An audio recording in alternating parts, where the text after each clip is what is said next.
My brother mocked my business for years. Now he tells investors he's the co-founder. My brother Keith spent 5 years laughing at my custom furniture business, while I worked 18-hour days in my garage building tables and chairs that he called amateur garbage made by someone who couldn't get a real job. He'd bring his friends over to point at my workshop and joke about his sister playing carpenter pretending she had talent. He'd tell our parents I was wasting my life on a hobby that would never pay bills while he made 6 figures at his corporate consulting job, where he basically made PowerPoints all day. He'd post photos of my early pieces on his social media with crying laugh emojis saying, "This is what happens when people watch too many DIY videos." He'd come to craft fairs where I sold pieces and loudly tell customers they could get better stuff at discount stores for half the price. He actually scared away buyers by saying my joints would fall apart and the wood was probably infested with termites even though I used kiln-dried hardwood and traditional joinery that would last generations. When I got my first real commission for a dining set, Keith told the client I was unreliable and they should hire professionals instead. The client almost canceled until they saw my portfolio. When I rented a proper workshop space, Keith told everyone I was throwing away money on a failing venture and predicted I'd be bankrupt in 6 months. When I hired my first employee, Keith said I was exploiting desperate people who couldn't find real jobs. When I got featured in a local magazine, Keith said they only wrote about me because they needed to fill space and promote women in trades even if they weren't qualified. He'd show up at my workshop uninvited with potential clients he'd mysteriously run into and tell them about all my failures and mistakes while I was trying to close deals. He'd mention pieces that took me longer than estimated, or clients who'd requested minor adjustments like these were massive failures instead of normal business operations. For 3 years straight, Keith gave me the same birthday gift, which was a book about finding stable careers and a job application for his company. He'd make speeches at family dinners about how some people were meant to be employees, not entrepreneurs, and there was no shame in admitting failure. He'd pull me aside at every holiday and offer to get me an interview at his firm where I could be a receptionist or data entry clerk, which he said was more my speed. Everything changed when that tech company ordered 50 pieces for their new headquarters. They paid $300,000 up front and wanted everything custom designed. Suddenly, Keith started showing up at my workshop daily, asking about the business model and profit margins. He offered to help with paperwork and suggested we should formalize our partnership. I asked what partnership, and he said obviously he'd been supporting me from the beginning as a silent partner, providing moral support and business guidance. He actually said his mockery had been reverse psychology to motivate me, and I should be grateful for his unique mentorship style. He started telling people we'd built the business together with his strategy and my labor. He updated his LinkedIn to say he was co-founder and creative director of my company. He printed business cards with his name and my company logo. He scheduled meetings with my clients, introducing himself as the business development executive. He told investors at his country club that we were looking for expansion capital, and he was handling negotiations as the financial brain of the operation. One investor actually called me confused about why Keith was promising 40% returns when I'd never discussed investment at all. Keith had created a pitch deck full of fake numbers and projections claiming we'd be a $100 million company in 5 years. That's when I discovered Keith had registered an LLC with a name almost identical to mine, but with him as sole proprietor. He was trying to redirect contracts to his company and steal my clients. He'd already invoiced 2 customers using his LLC and deposited their payments in his account. He'd hired a lawyer to send me papers offering to buy my workshop and equipment for $10,000, which he called generous, considering I'd soon be competing against him and would lose. He said I should accept his offer and work for him as shop foreman while he handled the business side, since clearly I was only good at manual labor, not management. I knew Keith's weakness was his ego and his corporate job where image mattered more than anything. So I invited his boss, Harrison, to tour my workshop for a custom desk commission. While Harrison was there, I casually mentioned how proud Keith must be of his baby sister's success, after all those years of telling everyone I'd fail. Harrison looked confused and said Keith had told them he was the mastermind behind the business. I showed Harrison my registration documents from 5 years ago, before Keith even knew I was starting a company. I showed him the magazine article where Keith wasn't mentioned because he'd had nothing to do with anything. Then I showed Harrison the LLC documents Keith had filed using his company computer during work hours, which was against corporate policy. I showed him the fraudulent invoices Keith had created. Harrison was furious that Keith had been running a side business on company time using company resources. Keith got fired the next day. The phone started ringing at 7:30 the next morning. I was still in my workshop reviewing the tech company contract when the first call came through from a number I didn't recognize. I answered and heard a man's voice asking if this was the furniture business that had sent him an invoice last week. My stomach dropped because I knew exactly what this was about. I explained that I hadn't sent any invoices recently and asked him to describe what he'd received. He said someone named Keith had invoiced him for a custom bookshelf project, and he'd already paid $5,000 to an account that looked legitimate. I told him Keith had no authority to invoice anyone, and that he'd stolen my business information to create fake documents. The client went quiet for a long moment before apologizing and saying he should have verified everything directly with me. I offered to honor the original quote we discussed months ago and build the bookshelf myself for the same price he'd already paid Keith. He agreed immediately, and thanked me for being professional about the whole mess. The second call came 20 minutes later from a woman who'd paid Keith $3,000 for dining chairs that were supposedly ready for pickup. I went through the same explanation and made the same offer, and she also agreed to work with me directly, instead of demanding refunds or threatening legal action. My phone buzzed with a text message while I was still on the second call. Then another text. Then 3 more in rapid succession. I glanced at the screen and saw Keith's name with a wall of messages filling my notifications. The first message said I'd ruined his entire life over a stupid misunderstanding. The second said I was a vindictive person who couldn't handle family success. The third begged me to call him so we could work this out like adults. The fourth accused me of sabotaging him on purpose because I'd always been jealous of his corporate career. The fifth said siblings were supposed to support each other through hard times. I took screenshots of every message as they kept coming in, watching the count climb past 20 within an hour. Some messages were angry and blamed me for getting him fired. Others were desperate and pleaded with me to fix things with his former boss. A few tried to rewrite history by claiming he'd always believed in my business and just wanted to help me succeed. I saved everything to a folder on my phone and then searched online for business attorneys in my area. I called 3 offices before finding one that could meet with me that same afternoon. The attorney's name was Colby Jefferson, and his assistant said he specialized in business fraud cases. I drove to his office at 2 o'clock with printed copies of Keith's fake LLC documents, the fraudulent invoices and screenshots of his text messages. Colby reviewed everything while I explained the 5 years of mockery followed by Keith's sudden attempt to steal my clients and claim co-founder status. He asked specific questions about timing and documentation, then told me the evidence was clear enough to file immediate legal action. He said I should block Keith's number and let all future communication go through legal channels, because anything Keith said now could be used against him in court. I blocked Keith's number in the parking lot before driving back to my workshop. Colby called me 2 days later to say he'd filed paperwork to dissolve Keith's fraudulent LLC and recover the stolen client payments. He'd also requested a restraining order preventing Keith from contacting my clients or using any version of my business name. The court had fast-tracked the case because Keith's fraud was still actively happening and more clients could be affected if we didn't stop him quickly. Colby explained that the evidence made this an unusually straightforward case since Keith had created paper trails for everything he'd done wrong. The LLC registration showed he'd filed during work hours using his company computer. The fake invoices had my company logo, but his bank account information. The LinkedIn updates and business cards proved he was deliberately misrepresenting himself as my business partner. Colby said we'd probably have a hearing within 2 weeks instead of the usual month-long wait. My mom called that evening while I was finishing a table assembly. She said my dad wanted to talk to me about Keith and asked if I could come over for dinner. I said I was busy with work, but I could talk on the phone right now. She sighed and said Keith had told them I'd gotten him fired, and now I was suing him over a family disagreement. I asked her what Keith had said exactly, and she repeated his version where he'd been trying to help me with business development, and I'd overreacted by involving his boss. I told her Keith had stolen $8,000 from my clients by creating fake invoices and depositing payments into his own account. She went quiet. I said Keith had also registered a fake company using my business name and tried to redirect my contracts to himself. More silence. I explained that this wasn't about hurt feelings or family drama, but actual crimes that could have destroyed the business I'd spent 5 years building. My mom finally said that Keith had already lost his job, and maybe that was punishment enough without lawyers getting involved. I told her Keith had committed fraud and theft, and losing his job was a consequence of his own choices, not something I'd done to him. My dad got on the phone and said I was being stubborn and unforgiving. I said I was protecting my business and my clients from someone who'd proven he couldn't be trusted. He said Keith was still my brother and family should stick together through hard times. I said Keith had spent 5 years mocking my work and then tried to steal everything the moment I became successful. My mom took the phone back and suggested we all needed some space to cool down before we said things we'd regret. I agreed and hung up. Heather showed up early the next morning and asked to talk privately before we started work. She'd heard rumors at a craft fair that Keith had been redirecting contracts and wanted to know if the company was in danger. I realized I couldn't keep the situation quiet if it was already affecting my business reputation. I showed her all the legal documents Colby had filed and explained everything Keith had done from the fake LLC to the stolen client payments. Heather's face went red and she said she'd testify in court if it would help my case. She reminded me about the craft fair 2 years ago, when Keith had shown up and loudly told customers my joints were poorly made. She said another vendor had pulled her aside afterward and warned her that working for me might be risky if my own brother was bad-mouthing the quality. Heather had ignored the warning because she could see my craftsmanship was solid, but now she understood Keith had been actively sabotaging my reputation for years. She asked what she could do to help, and I told her the best thing was to keep building quality furniture and maintaining our client relationships. The business itself was fine, and the legal case would handle Keith's fraud. The bank called that afternoon with an update on their fraud investigation. The manager said they'd frozen Keith's business account and recovered the $5,000 payment from the first client I'd talked to.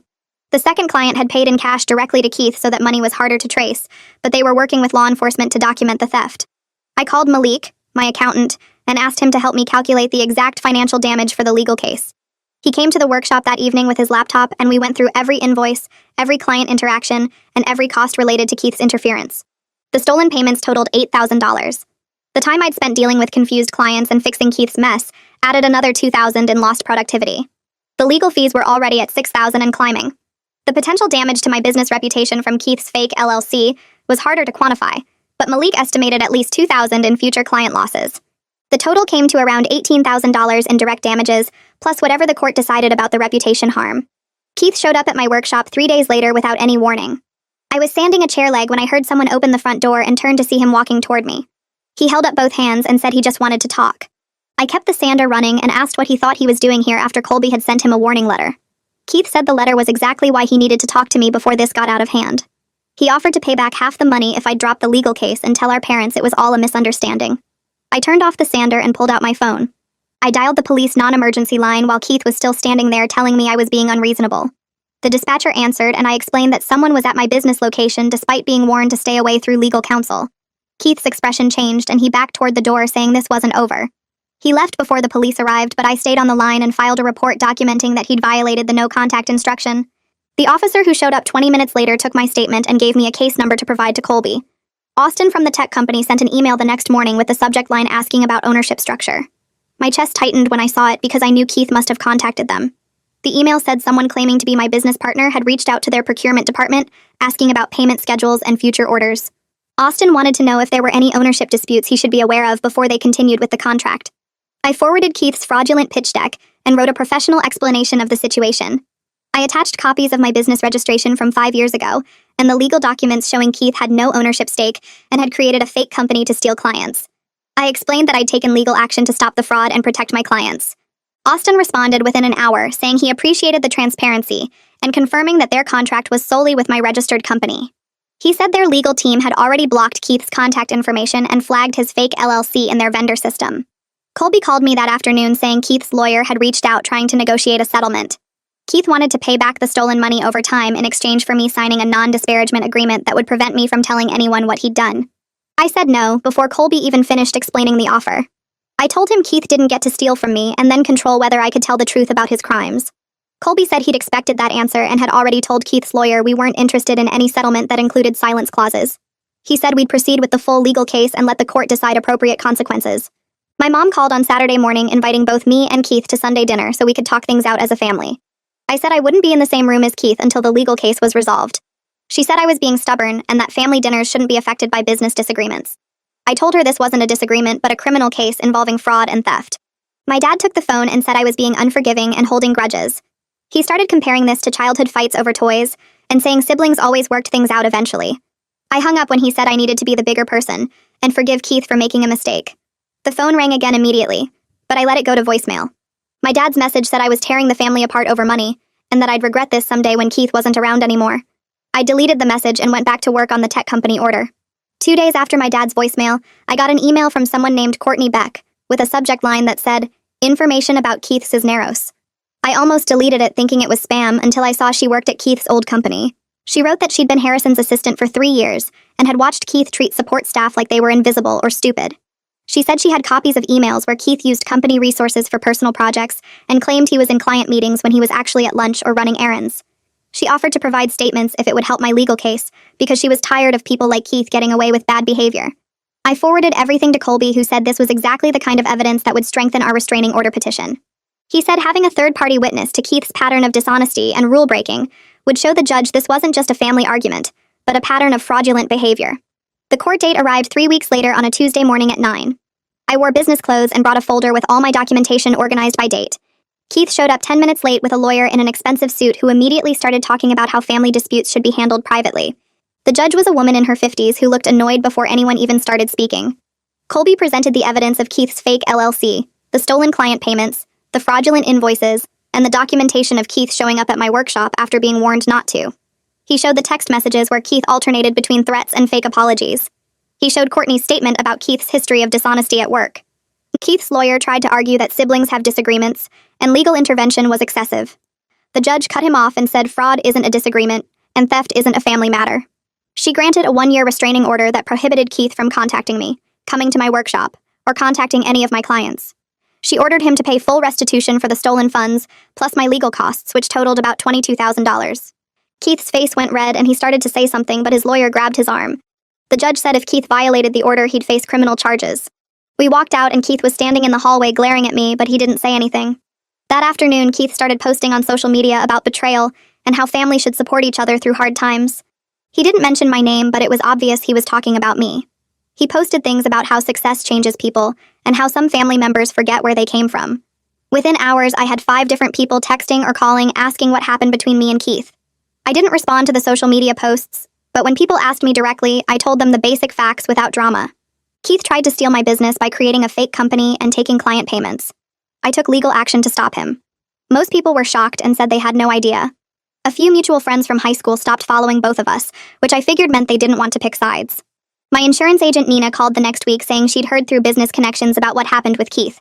She asked if I wanted to review my coverage, and I said yes because I hadn't even thought about protecting against this kind of fraud. We met at her office and she walked me through adding specific coverage for identity theft and fraudulent business claims.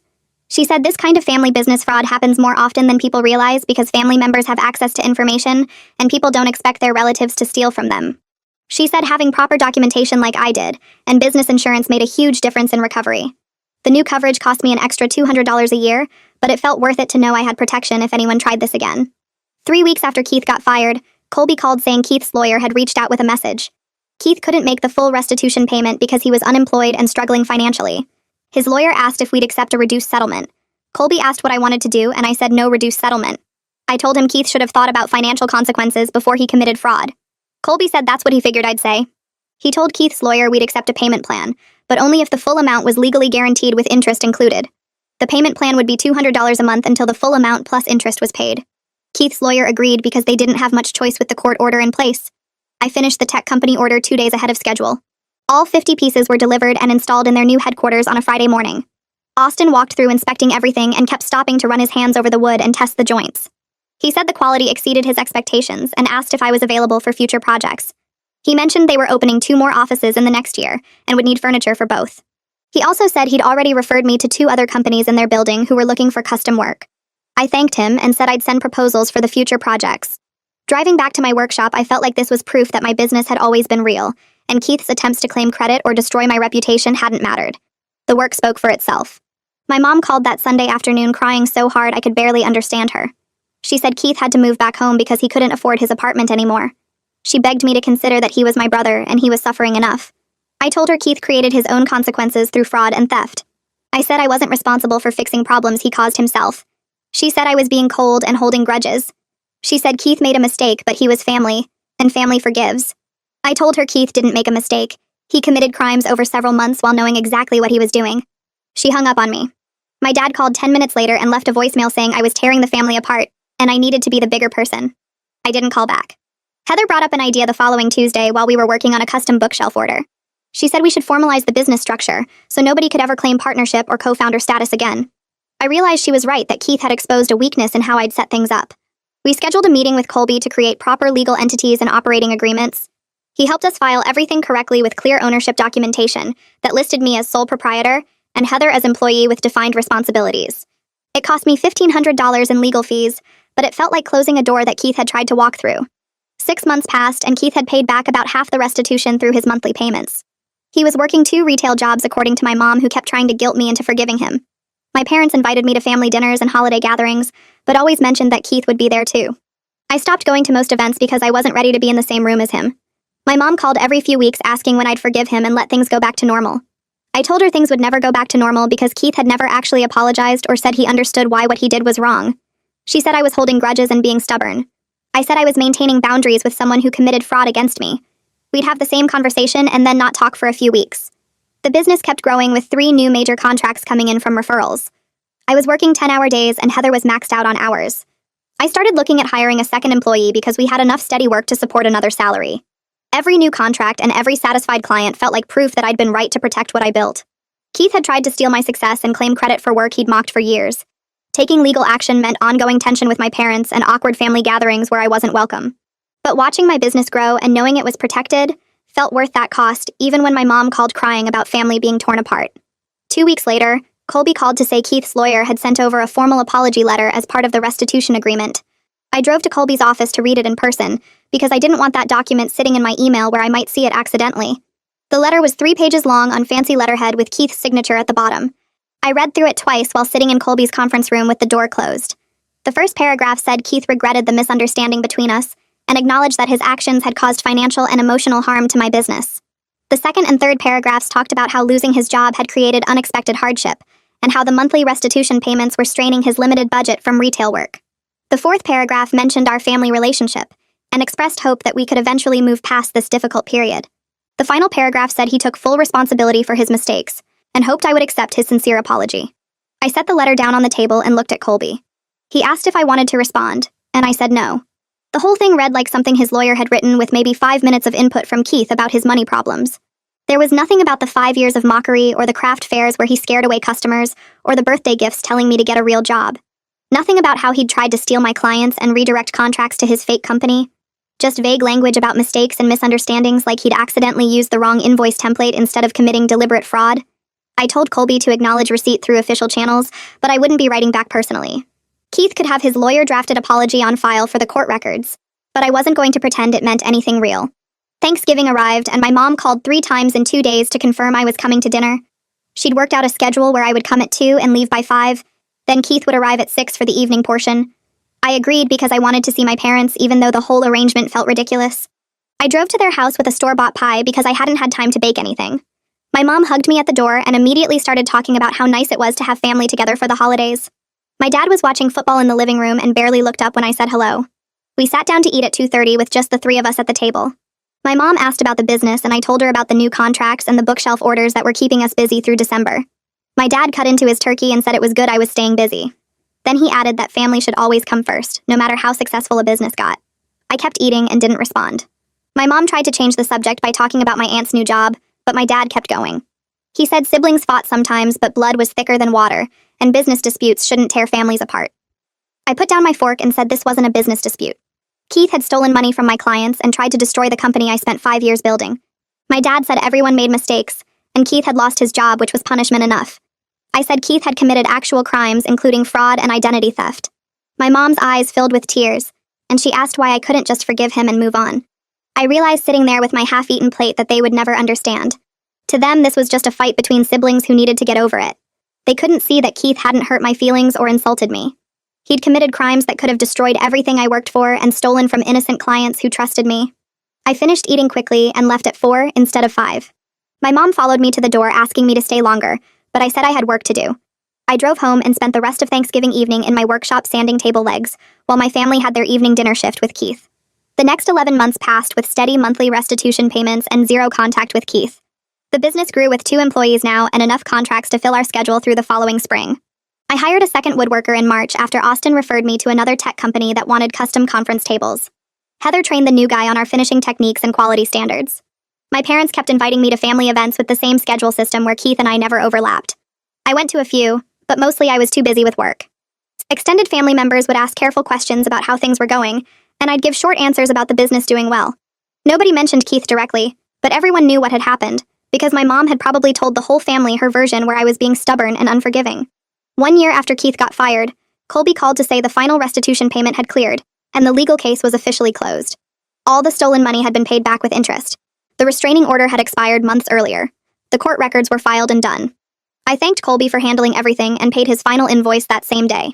The business was thriving with a client base built on referrals and reputation. I had 2 skilled employees who showed up on time and did excellent work. We were booked solid through summer with enough profit that I was finally paying myself a real salary instead of just covering expenses. But I hadn't been to a family dinner in 4 months and my dad had stopped calling. My mom still reached out, but the conversations were short and awkward. Keith's name never came up, but he was there in every silence and careful topic change. Extended family gatherings felt tense with people avoiding certain subjects, and my aunt changing conversation topics whenever someone mentioned business success. I'd built everything I wanted professionally, but the cost was accepting that my parents would always take Keith's side, and the family would always see me as the one who couldn't forgive and move on. I signed a lease on a bigger workshop space in October with room for a showroom area in the front. The new location had better parking and visibility from the main road. I spent 2 weeks moving equipment and setting up display pieces that showed the range of custom work we could do. Heather helped me arrange the showroom with our best examples, including the dining table that had won a local craftsmanship award. I hired a part-time person to handle showroom hours and customer consultations while we worked in the back. The expansion felt like proof that protecting my business had been the right choice even when it cost me family relationships. Keith had tried to steal my success by claiming he was the co-founder and redirecting clients to his fake company. He'd spent 5 years mocking my work, and then tried to take credit the moment it became profitable. His plan had failed because I'd been willing to take legal action and show his boss exactly what he'd done. But that choice meant living with parents who thought I should have just forgiven him, and family members who avoided talking about my business because it reminded everyone of the conflict. I stood in the new showroom on opening day looking at the custom pieces on display and the workshop visible through the back windows. This was mine. I'd built it from nothing in a garage while Keith laughed and told everyone I'd fail. I'd protected it when he tried to steal it. The business kept growing with new contracts and satisfied clients. Keith's attempt to destroy what I built had ultimately failed. The cost was a fractured family and parents who would probably never understand why I couldn't just let it go. That was the reality I'd learned to live with while my business continued growing, and my workshop kept producing furniture that clients loved enough to refer their friends.